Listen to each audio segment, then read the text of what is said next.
Today we're going to talk about the 7 worst foods for joint pain and arthritis, and then I'm going to go right into the foods that you should eat for arthritis and joint pain. And I am going to touch mostly on osteoarthritis, but also rheumatoid arthritis and gout. And I've had so many old injuries in the past that these old injuries can definitely haunt someone the older that they get. So arthritis and inflammation is a very important thing on my mind. So I'm always diving into this topic, and I found something that I want to share with you that is extremely interesting. I just have to give you a couple little basics on some words that I need to define. The first one is a chondrocyte. What is that? It's a cell that makes up your cartilage, okay? So when we're dealing with joint pain, it's important to kind of dig into what makes up a joint and study that. And knowing this information could potentially completely resolve your arthritis pain. What did I find? Well, when I was studying these chondrocytes and how inflammation develops, there's always this reference to this term right here. And before I tell you what the term is, it's something in your cells as a part of the assembly line to help make certain things. And this particular thing in your cells has a job of folding proteins. It's just like you would like folding a paper airplane, right? You have to fold it in a certain way so it'll work. Same thing with your cells. Deep inside, you have this little factory that is manipulating different amino acids to make different proteins in a certain shape.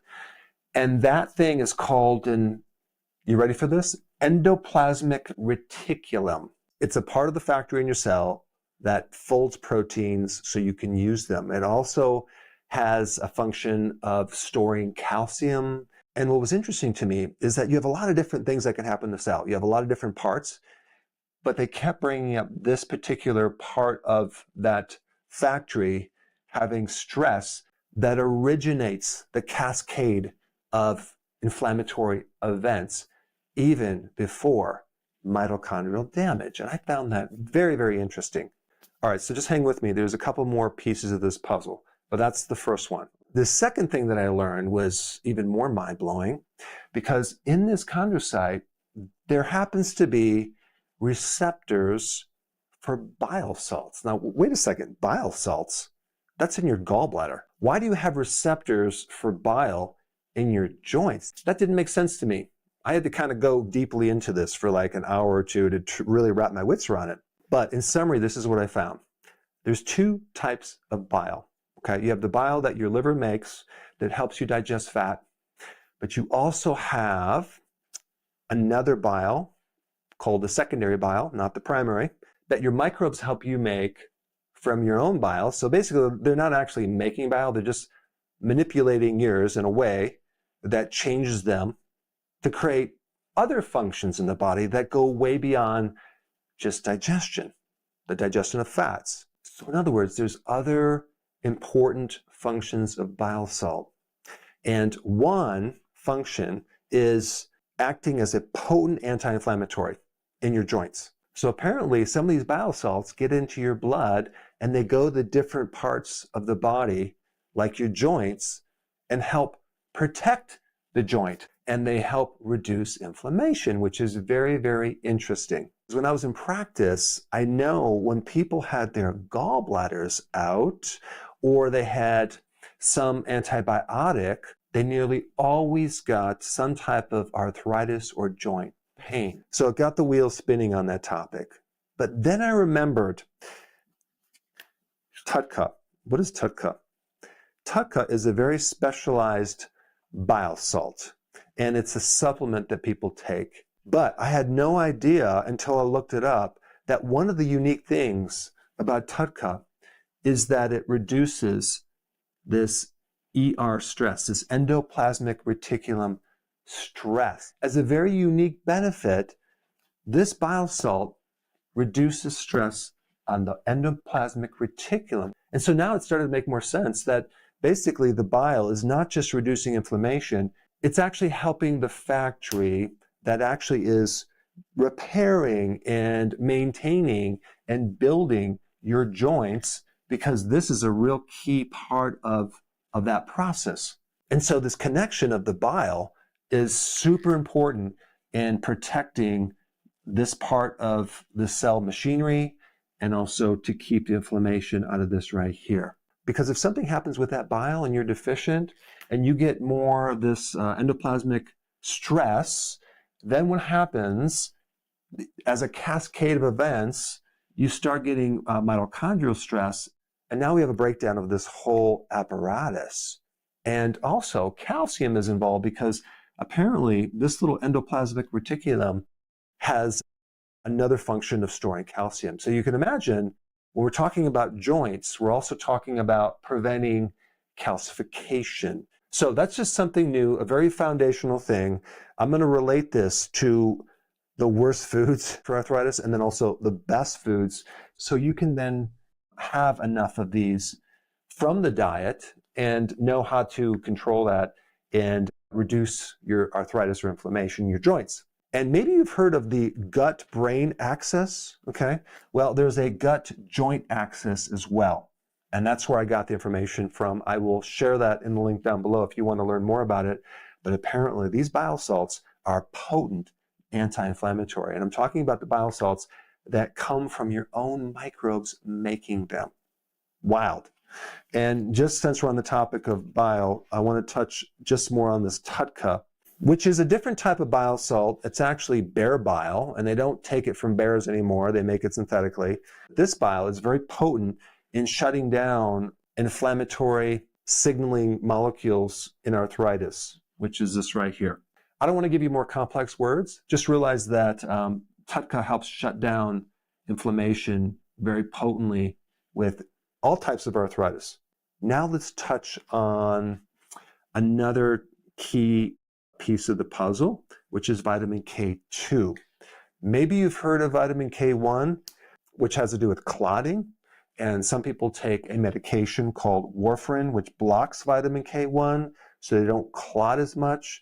And so they're preventing heart attacks. So that's vitamin K1, but vitamin K2 does something slightly different. It prevents calcium from building up in the soft tissues. If you are deficient in vitamin K2 for some reason, you may get calcification in the joints or the arteries, possibly, or even osteophytes, which are little spurs that can happen around the joints.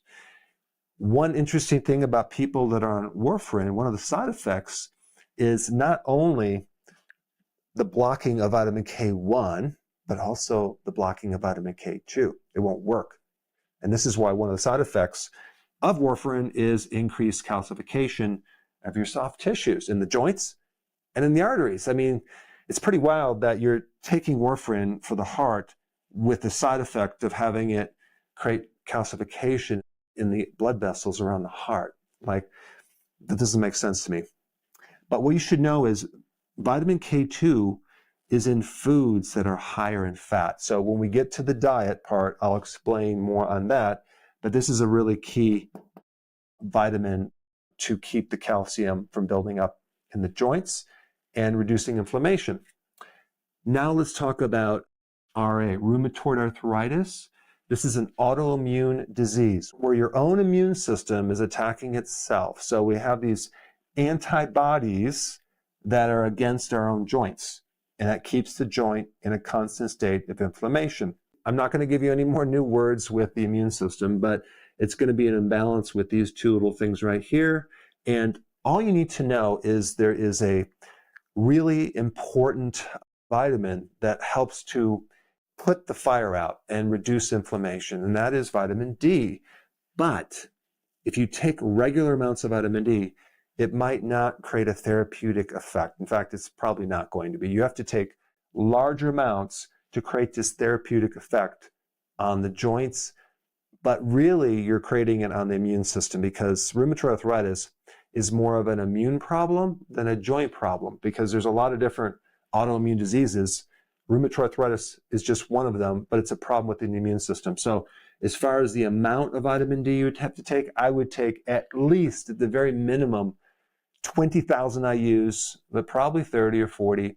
I'm going to put a link down below maybe a doctor you want to work with if you have rheumatoid arthritis to regulate how much vitamin D you need, and then do other tests to make sure you're doing it correctly.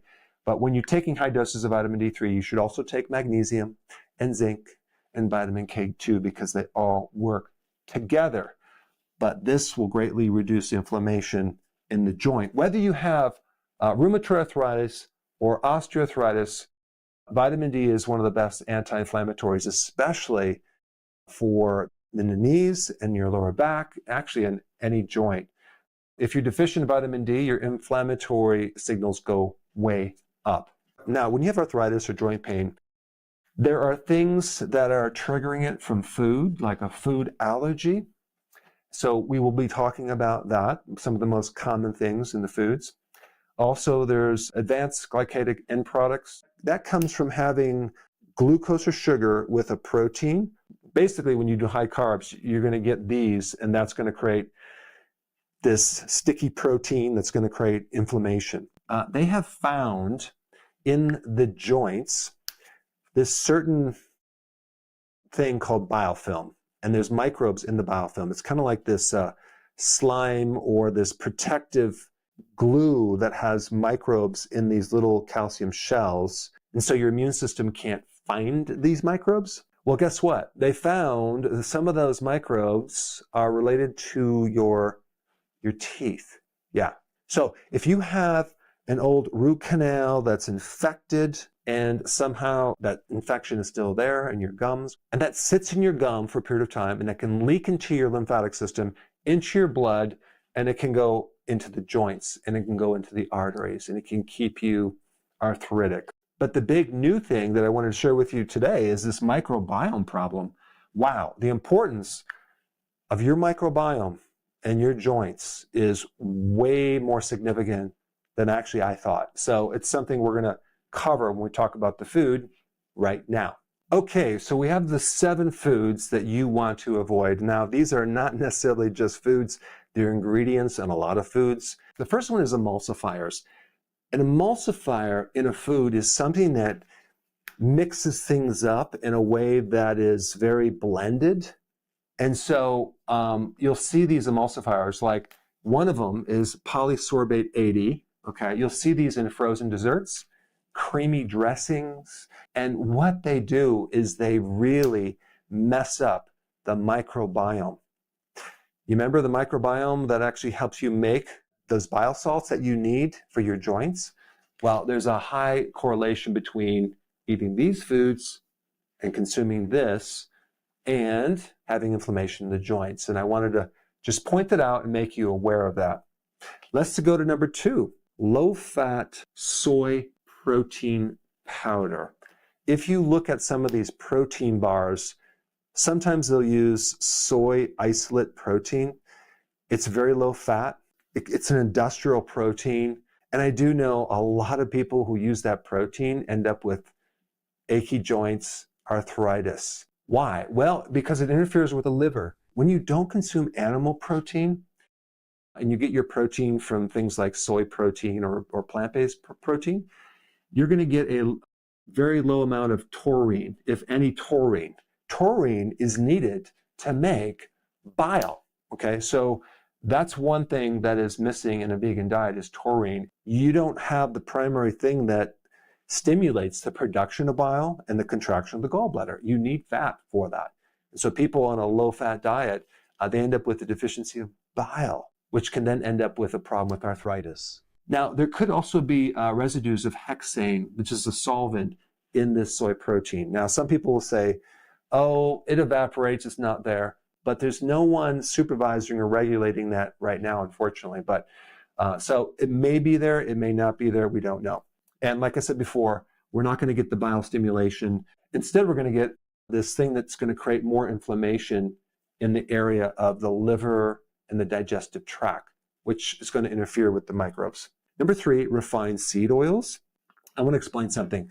When they have done studies on seed oils, they have actually said when they replace the saturated fat with these seed oils, there's an improvement in cardiovascular function and insulin sensitivity. And I'm not denying that. My point is, what type of oil did they use? Did they use the typical oil that people get when they go to a fast food restaurant where it's heated and reheated for days or weeks? Absolutely not. So there are seed oils that are cold pressed, very, very minimal refining. And then you have the typical oil, which is refined, bleached, deodorized, heated to 570 degrees.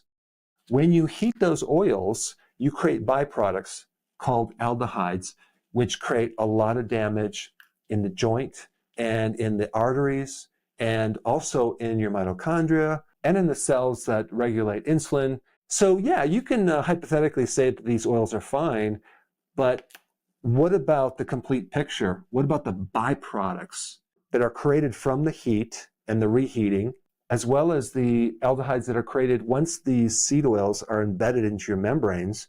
Some of these oils, safflower oil, if it's cold pressed, or even the sunflower oil, has a much lower omega-6 fatty acid and much higher monounsaturated fats, just like avocado oil and olive oil. But that's completely different than what most people consume or buy at the store. So this is why, number 3, refined seed oils are very inflammatory, especially for your joints. Okay, number 4, alcohol, especially beer.